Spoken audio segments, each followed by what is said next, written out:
వి gold trusted gold buyers తాకట్టులో ఉన్న బంగారాన్ని విడిపించి ఈ రోజు ఉన్న మార్కెట్ ధరకే కొనబడును. మరిన్ని వివరాలకు సంప్రదించండి 77107720. వెంకటకి శాస్త్రం చెప్పినట్టు బాగా రోజు తాగొచ్చి సొంత తండ్రిని తాగొద్దు మంచిగా ఉండాలి అన్నందుకు హత్య చేసిందంట. హత్య చేసిన వాడిని అరెస్ట్ చేసి సొంత తండ్రిని హత్య చేస్తే అరెస్ట్ చేస్తే తర్వాత జైల్లో తీసుకుపోయారు. జైలు వేసిండ్రు. కోర్టులో జడ్జి ముందు ప్రవేశపెడితే ఆ హత్య చేసిన వాడు అంటాడంట, అయ్యా జడ్జి గారు దండం పెడతా, నన్ను వదిలేయండి, తండ్రి లేని వాడిని అన్నానంట.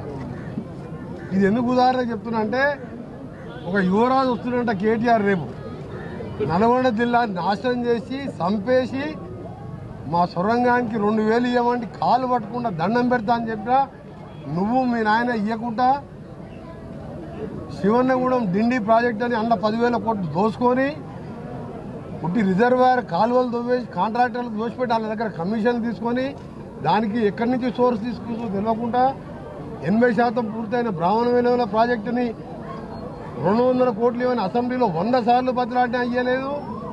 ఇలా కనగల్ లాంటి మండలంలో జూనియర్ కాలేజీలు తిప్పర్తిలో ఇంకా అభివృద్ధి విషయంలో ఎన్నో సార్లు అసెంబ్లీలో మాట్లాడినాం, ఎంపీగా మాట్లాడినాం. మా దేవరకోట అలాగే ఆలేరు గంధమల్ల రిజర్వాయర్ కాన్సెన్సీ మల్లన్న సాగర్ కింద ఉంటుంది 15,000 కోట్లు పెద్ద చెరువు కట్టిండు గండిపేటలాగా. గండిపేట 5 గండిపేటలు అంత కపేసి కట్టిండు. దాని కింద ఒక స్లూజ్ పెడితే 1,50,000 ఎకరాల నీళ్ళు వస్తాయి. ఆలేరులో ఇవాళ నీళ్ళ చుక్కలేదు, 1000 ఫీట్లు వేయాలి బోరు. ఇప్పుడు 900 కోట్లు నేను శాంక్షన్ చేయించుకున్నాం. గంధమల్ల రిజర్వాయర్ అక్కడ ఆలేరు ఎమ్మెల్యే ఐలయ్య గారు చెప్తే దాని మీద బస్వాపూరు కొండపోచమ్మ కట్టిండు. కడుపు నిండా నీళ్లు ఉంటాయి తప్ప కిందికి వదిలిపెట్టలే, దాన్ని ఎండబెట్టిండు. సూర్యాపేట తుంగతుర్తి ఎండబెట్టిండు. ఇవన్నీ నాశనం చేసి జిల్లాని ఒక పనికిరాని వాడిని జిల్లా మంత్రిగా 10 ఏళ్ళు పెట్టి కనీసం ఎల్లమ్మ గుడి నేను మొన్న మినిస్టర్ అయినప్పుడు ఇక్కడ రోడ్డు మీద నిలబడే పరిస్థితి లేకుండే. ఇవాళ మీరు చూడండి ఎంత బ్రహ్మాండంగా చేసినాం. రోడ్లు దీన్ని సెంట్రల్ లైటింగే కాదు, రేపు ఇంకా 4 కోట్ల సీజీఎఫ్ ఫండ్స్తో డెవలప్ చేస్తున్నాం. ఇలా ఏ కార్యక్రమం చేయకుండా నల్గొండ టౌన్లో ఓ ఎమ్మెల్యే వాళ్ళ ఆయన చనిపోతే దినాలకు దత్తత తీసుకుంటా అని చెప్పి నన్ను ఓడగొడటానికి అప్పుడు దత్తత తీసుకొని ఎమ్మెల్యే వాళ్ళ ఆయన చనిపోతే దినాలకు వచ్చినప్పుడు దినాలకు వచ్చి ఒక రోడ్డు వెడల్పు చేయమని చెప్పి మంది ఆస్తులో పైసలు ఇవ్వకుండా మొత్తం వెడల్పు చేసి ఇష్టం ఉన్నట్టు కూలగొట్టి నాశనం చేసిన వాళ్ళని. అదే నేను పానగల్లికి వెళ్ళి రోడ్ ఇప్పిస్తే 5,000 రూపాయల స్క్వేర్ యార్డ్ లెక్క భూమి ఇప్పించిన, వాళ్ళకి నష్టపరిహారం ఇప్పించి రోడ్డు వెడల్పు చేయించిన కేంద్ర ప్రభుత్వం నిధులు తీసుకొచ్చి. అలాంటి కేటీఆర్ గారు ఆయన యువరాజుగా ఉండి జిల్లాకు 5 రూపాయలు వేయలే. ఎలక్షన్లు ఒక టీఎఫ్ అని ఓపెన్ చేసిరు, అది మొత్తం తాళం వేసే ఉంది. అది బారుగా మారిపోయింది. ఒక కంపెనీ తీసుకురాలే. ఆయన రేపు రైతులకు సొరంగం ద్వారా మాకు ఇలా పూర్తి అయితే 10 ఏళ్ళు అంటే 2 నెలల పూర్తి అయితే 8 ఏళ్ళల్లో 8,000 కోట్ల పంట వస్తుంది మాకు. శ్రీశైలంలో డెడ్ స్టోర్ బురద నీళ్ళు ఉన్నా మాకు వస్తుండే. అది జగన్మోహన్ రెడ్డికి హైదరాబాద్ పిలిపించుకొని ఇట్లా బిర్యానీ పెట్టి రొయ్యలు పెట్టి ఆయన రాయలసీమ లిఫ్టిఫికేషన్ పెట్టి ఆంధ్రాకి నీళ్ళు తీసుకుపోతే పోయినసారి మాకు కర్ణాటకలో వర్షాలు లేకపోతే సాగర్ బ్యాక్ వాటర్కి వచ్చే ఏఎంఆర్పి వాటరు రాక క్రాప్ హాలిడే ప్రకటిస్తే ఎవ్వరు పంటలు వేసుకోక అప్లపాలు అయిపోయారు. ఏదో దేవుని దేవాలయం మన కర్ణాటక వర్షాలు వస్తే ఈసారి అంతో ఇంతో ఏఎంఆర్పి కాలువ వచ్చింది. ఆ కాలువ కూడా నేనే 89 లక్షలు పెట్టి 15 మిషన్లు పెట్టి రిపేర్ చేయించుకొని తొందర చెరువులు నింపుకున్నాం. 7 వర్షాలు బంద్ అవుతాయని ఇవాళ ఆ కాలువకు లైనింగ్ చేస్తున్నాం. అమెరికాకు నన్ను ప్రభుత్వం ముఖ్యమంత్రి గారు ఇట్లా సొరంగం గురించి చెప్తే, అన్నా నువ్వు ఆ పాట రావాలంటే నువ్వు అమెరికా పోయి ఆ కంపెనీతో మాట్లాడితే వస్తుందని చెప్పి ప్రభుత్వ ఖర్చులతో అమెరికాకు పంపించి కంపెనీ వాళ్ళతో మాట్లాడి వారికి రావాల్సిన బకాయిలు 100 కోట్లు చెల్లించి ఇవాళ పాట కూడా మద్రాస్ పోర్టుకు చేరుకుంటుంది. మార్చిలో సొరంగం మొదలు పెడుతున్నాం. 26 నెలల్లో దాన్ని పూర్తి చేస్తున్నాం. బ్రాహ్మణ వేళలో మన ముఖ్యమంత్రి గారు తీసుకొచ్చి 100 కోట్లు రిలీజ్ చేయించిన, నీళ్లు పోపించిన కాలువల కోసం 15 మిషన్లతో పనులు నడుస్తున్నాయి. ఇవన్నీ 10 ఏళ్లలో నువ్వు చేయకుండా 7 లక్షల కోట్లు అప్పు చేసి 4 లక్షల కోట్లు నువ్వు ఉత్తర తెలంగాణ పెట్టుకొని అది కూడా ఒక్క ఎకరానికి నీళ్ళు ఇవ్వలే. కమిషన్ల కోసం ప్రాజెక్టు కట్టి ఇవాళ నల్గొండ నాశనం చేసి ఫ్లోరైడ్ తగ్గిందని చెప్పిండు. మిషన్ కాకతీయ మిషన్ భగీరథలో 6,000 కోట్లు పెట్టారు. 4,000 కోట్లు కాంట్రాక్టర్ తిన్నారు. ఇవాళ ఒకటే అడుగుతున్నా, నిన్న మార్చిలో ఈ సంవత్సరం 2024 మార్చిలో కేంద్ర ప్రభుత్వం దీని మీద మంచినీళ్ళ మీద రీసెర్చ్ చేసే సర్వే సంస్థ ఇప్పటికి నల్గొండలో గతంలో కంటే ఫ్లోరైడ్ పెరిగినట్టు ఈనాడు పేపర్లో సగం పేపర్ వచ్చింది. రేపు వచ్చి మాట్లాడతాడు మేము వచ్చిన ఫ్లోరైడ్ పారదోలేం అని. నువ్వు అమెరికాలో చదువుకున్న కేటీఆర్, నేను ఛాలెంజ్ చేస్తున్నా, 2014 కంటే ముందు ఫ్లోరైడ్ తగ్గిందా? మా ప్రభుత్వం ఉన్నప్పుడు రాజశేఖర రెడ్డి గారు అప్పుడు మొత్తం వాటర్ పైపులు అనేది సాగర్ ద్వారా నీళ్ళు అందించినావు. నువ్వు కాంట్రాక్ట్ల కోసం మేము కట్టే ట్యాంకులకు బ్లూ కలర్ వేసుకున్నావు. నువ్వు అట్లా నాశనం చేసినందుకే 12 సీట్లలో 11 సీట్లు 50,000, 60,000, 70,000 మెజార్టీలు. పార్లమెంట్లో భారతదేశంలో దక్షిణ భారతదేశంలో హైయెస్ట్ మెజార్టీ ఇక్కడ నల్గొండలో. భువనగిరిలో 3-4 లక్షల మెజార్టీ. నేను ఎంపీగా ఉన్న ప్రచారం అక్కడ కొత్త అభ్యర్థిని పెట్టినా 3 లక్షల మెజార్టీ వచ్చింది. ఒక్క 16 సీట్లలో ఒక్క సీటు రాలే. 7 ఇట్లా డివైడ్ పోయింది. 9 స్థానాలలో 3వ స్థానం వచ్చి ఈ పోరాటాల జిల్లా శ్రీకాంతాచారి లాంటి చనిపోతే మాలాంటి వారు పదవులు త్యాగం చేసి తెలంగాణ చేస్తే నీ కుటుంబం దోసుకొని ఇవాళ కేసుల పాలై ఆ డైవర్ట్ చేస్తానికి రైతు దీక్ష అని ఇక్కడ అంట దీక్ష పెడతాడంట. సిగ్గుండాలి మీకు ఒకసారి. అసలు సొరంగా ఎందుకు పూర్తి చేయాలి దానికి ఆన్సర్ చెప్పు. రావణవేలను ఎందుకు చేయాలి ఆన్సర్ చెప్పు. ఆయన వచ్చి దీక్ష చేస్తా అంట, ఈయనంట పోస్టర్లు పెట్టుకున్నాడు నల్గొండలో. చెప్పుతాం కొడతారు రైతులు. ఉచితంగా 55 లక్షల కుటుంబాలు అంటే ఇంటికి ముగ్గురు వేసుకున్న 1.5 మందికి కరెంటు బిల్లు లేదు. ఆర్టీసీకి నెలకు 300 కోట్లు పట్టి ఆడవాళ్ళందరూ ఇట్లా ధర్మేశ్వరమో యాదగిరి గుట్టకో ఏడికైనా గుట్టలకు పోవాలన్నా దేవస్థానం పోవాలన్నా బిడ్డల దగ్గర పోవాలన్నా కిరాయిలు లేవు.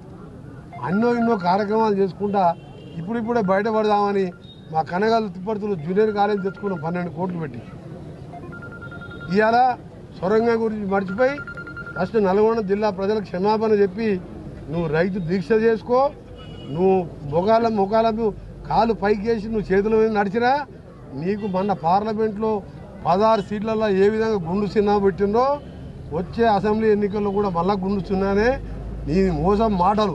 దేవుడు ఏంటంటే కల్వకుంట్ల కుటుంబానికి మాటలు మాట్లాడేది ఒకటిచ్చింది. ఆ మాటలకు కూడా కొన్ని బయటపడ్డాయి. ఇక ఇప్పుడు ఏమైందో దేవుడు ఢిల్లీలో ఏం జరిగింది. ఇప్పుడు కేటీఆర్ రోజు ఎక్కడ ఏ కోర్టుకు వేస్తున్నో తెలుసు. అది చట్టంలో కోర్టులో ఉన్నది కాబట్టి న్యాయస్థానంలో ఉన్నది నేను మాట్లాడా. కానీ నువ్వు చేసిన అరాచకాలు దోపిడి బయటపడ్డది కదా. ఇంకా నల్గొండనే దొరికిన అది డిపాయిడ్ పోగొడితే పోయి ఏకలింగం అని 3 ఫీట్లో ఏకలింగం అని 3,000తో గెలిచిండు. అది కూడా మేము జర గట్టిగా నాకు ఒక టైం దొరికి ఒక్కసారి పోయితే సూర్యాపేట కూడా మేమే గెలుస్తుండే. టైం లేక పోలే. ఆయన ఎక్కువని పట్టుకొని నేను ధర్నా చేస్తాడంట. పార్లమెంట్ అనేది చిత్తుగా డివైడ్ అయిపోయింది. పార్లమెంట్లో 6 లక్షల మెజార్టీ మా రఘువీరారెడ్డికి. సౌత్ ఇండియాలో దక్షిణ భారతదేశం హైయెస్ట్. పోయి నల్గొండ దొరికిన ఆయనని నీ గజ్వేల్ నీ సిరిసిల్ల ఆయన 10,000 కోట్లు ఖర్చు పెట్టుకుని ఆయన కాన్ఫిడెన్స్ అక్కడ బీజేపీ అభ్యర్థికి మన పార్లమెంట్లో కేటీఆర్ రాత్రి బౌల్ ఆ ఊళ్ళలో తిరిగితే 6,000 మెజార్టీ వచ్చింది. Okay BJP క్యాండిడేట్కు. నెక్స్ట్ 2వ స్థానం కాంగ్రెస్. సిరిసిల్ల కేటీఆర్ రేపు వచ్చే మునగాడు ఈ రేసో ఆ రేసో రేసులలో తిరిగే మునగాడు. ఆ మునగాడు వచ్చి నల్గొండ దీక్ష చేస్తే నల్గొండ రైతులకు తెలుసు సొరంగా వస్తుంది. మొత్తం మా చిరకాల కోరిక నెరవేరి 4 లక్షల ఎకరాల కనగల్లు గుర్రంపూడు దేవరకొండ నగరికల్ వరకు ఇప్పటికే సాగర్ కింద 8 లక్షల నీళ్లు, బాబరెల్లాల కింద 1,00,000 నీళ్లు, బస్వాపూర్ గద్దమిల్ల పూర్తి చేపిస్తున్నా. ఈరోజు యూనివర్సిటీలో నేను వచ్చి 1 సంవత్సరం కాలే మినిస్టర్ అయ్యి 4 హాస్టల్ బిల్డింగ్లు కట్టిస్తున్న పనులు నడతాయి. కేటీఆర్ వస్తా యూనివర్సిటీ కాడ చూసుకుంటారా. నీ 3 ఫీట్ల మినిస్టర్ ఎప్పుడైనా యూనివర్సిటీ లోపలికి పోయిందా? 4,000 మంది పిల్లలు చదువుకుని యూనివర్సిటీ నేను కట్టించుకున్నా రాజశేఖర రెడ్డి ఉన్నప్పుడు. అలా హాస్టల్ లేక పిల్లలు 5 నల్గొండకి వెళ్ళిపోతుంటే 80 కోట్లు శాంక్షన్ చేపించి ఇలా బిల్డింగ్ పనులు నడుస్తున్నాయి. యూనివర్సిటీ మీద ధ్యాస లేదు, చదువు మీద ధ్యాస లేదు. ఇవాళంటే దీక్ష చేస్తానికి వస్తున్నాడు. దానికైనా ఫ్లెక్సీలు పెట్టుకున్నాడు. నువ్వు ఫ్లెక్సీలు పెట్టుకో, నువ్వు కొంగ జపం చేయి. ఎవడు నమ్మడు. నేను ఒకటే చెప్తున్నా ప్రజలకు, ప్రతి 40 లక్షల రేషన్ కార్డు 10 ఏళ్ళు రేషన్ కార్డు ఇవ్వలే. ఇవాళ మాకు లెక్కలు తీస్తే 40 లక్షల కొత్త రేషన్ కార్డు వారం రోజుల్లో 40 లక్షల మందికి రేషన్ కార్డు ఇస్తున్నాం. పేపర్లలో యూట్యూబ్ ఛానల్ ఏమైనా వచ్చినా ఎవరు నమ్మకండి. క్యాబినెట్లో మేము మాట్లాడుకునేది మినిస్టర్ గౌరవ ముఖ్యమంత్రి గారు మేము మాట్లాడుకునే విషయం చెప్తున్నాం. ప్రతి ఒక్కరికి ఫస్ట్ కార్డు కాకుండా ముఖ్యమంత్రి గారి సివిల్ సప్లై ఉత్తమ్ కుమార్ సంతకంతో ఫస్టే మీకు 27వ తారీఖు ఇస్తాం. ప్రతి ఒక్కరికి పాత కార్డులు కంటిన్యూ అయితే కొత్త కార్డులు 40 లక్షలు ఇస్తున్నాం. ఎవడన్నా ఒక నెల తర్వాత కేటీఆర్ హరీష్ రావు ఈ పనికిరాని మాటలు మాట్లాడుతున్నారు కదా, నెల తర్వాత వచ్చి మేము మాట్లాడి బిడ్డప్పుడు కొత్తగా వచ్చిన రేషన్ కార్డు 40 లక్షల మందే మీరు బొంద పెడతారు, జాగ్రత్త అని చెప్తున్నా. నల్గొండకు దీక్షకు వచ్చే ముందు పోయి సిరిసిల్ల చేసుకో. 6,000 మైనస్ వచ్చింది. ఇక్కడ పార్లమెంట్ ఎలక్షన్లో 6,000 మైనస్ వచ్చింది. 10 ఏళ్ళు ముఖ్యమంత్రి కొడుక పనిచేసినాం. నల్గొండలో నాకు 55,000 వచ్చింది, ఎంపీకి కూడా 55,000 మెజార్టీ వచ్చింది. నేను ప్రచారానికే రాలే, మా నాయకులే గెలిపించిండ్రు. అన్నిట్లో గెలిపించిండ్రు, వాళ్ళని కూడా అంటే 55,000 మెజార్టీ వచ్చింది. నీ దగ్గర ఎందుకు రాలే? మరి నువ్వు చేసిన దోపిడీ బయటపడ్డది, న్యాయస్థానాలు ఉన్నది కాబట్టి దాని జోలికి పోను, కేసుల జైలుకు. నీకు రైతుల గురించి మాట్లాడే హక్కు లేదు. ఎప్పుడైతే సొరంగాన్ని బ్రాహ్మణ వెళ్ళాలని పక్కన పెట్టావో నీ పని అయిపోయింది. 900 కోట్లతోని ఏఎంఆర్పి కెనాల్ కూడా త్వరలోనే డిస్ట్రిబ్యూటరీస్ మెయిన్ కెనాల్ లైనింగ్ కూడా చేపడుతున్నాం.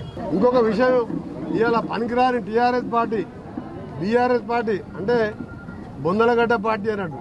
బొందలగడ్డ రాష్ట్ర సమితి బొందబెట్టిన పార్టీని.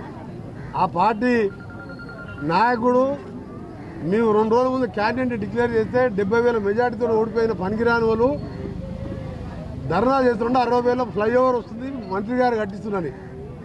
2 నెలల కింద నేను ఎంపీగా ఉన్నప్పుడే తానంచెర్ల పోయి హైవే రోడ్లో ఫ్లైఓవర్ ఉంటే అప్పుడు గడ్కరీకి చెప్పి తీసేపించిన. ఇప్పుడు మళ్ళా చెప్తున్నా, ఈరోజు కూడా ధర్నా చేసి నా పేరు అంటున్నాడు. ప్రజలకు అప్పటికే సూర్యాపేట తిరుమలగిరి రోడ్లో 300 ఇళ్లు పోయినాయని చెప్పి అప్పుడు ఫ్లైఓవర్ తీపించిన. ఇప్పుడు ఆర్ఎండ్బి నేషనల్ హైవే శాఖ మంత్రిగా మాటిస్తున్నా ఆ గ్రామస్తులకు, మండల హెడ్ క్వార్టర్ ప్రజలకు అక్కడ ఫ్లైఓవర్ కాదు, ఏమి కాదు. ఇప్పుడు చేసే సర్వే ఏం చేస్తుందంటే ఏ విధంగా కనగాలి చౌరస్తాలో ఆ చౌరస్తాని బ్యూటిఫై చేసి సర్వే నాకు ఒక చౌరస్తాలో హెడ్ క్వార్టర్ని డెవలప్ చేయాలని సర్వే చేస్తున్నాం. దానికి నిన్న మనం ధర్నా చేస్తున్నట్ట, ఇవాళ కూడా ధర్నా చేస్తున్నట్టే. సర్వే వాళ్ళు కూడా నేను చెప్పగానే వెళ్ళిపోయిన వాళ్ళు. ఆ పనికిరాని వాళ్ళకి అర్థం కాదు. వారం తర్వాత వచ్చి సర్వే చేసుకొని అక్కడ బ్యూటిఫికేషన్ అంటే మన చౌరస్తాలలో యాక్సిడెంట్ కాకుండా ఉండాలని దాన్ని తీపిచ్చిందే నేను. అక్కడ ఫ్లైఓవర్ ఇప్పుడు సరే అక్కడ ఫ్లైఓవర్ ఉంది, సర్వే అనగానే ఫ్లైఓవర్ ఉందని చెప్పి నా మీద స్టేట్మెంట్ ఇస్తున్నాను. ఆ పిచ్చి డిపాయిడ్ పైన ఎమ్మెల్యేలకు చెప్తున్నా, ఎవరికి ఏం చెప్తున్నా, అక్కడ 60 చౌరస్తాలో ఫ్లైఓవర్ అనేది లేనే లేదు. మరిన్ని వీడియోస్ కోసం ఛానల్ ని సబ్స్క్రైబ్ చేయండి. లేటెస్ట్ అప్డేట్స్ కోసం వాట్సాప్ ఛానల్ ని ఫాలో అవ్వండి. ఆ లింక్ డిస్క్రిప్షన్ లో ఉంది.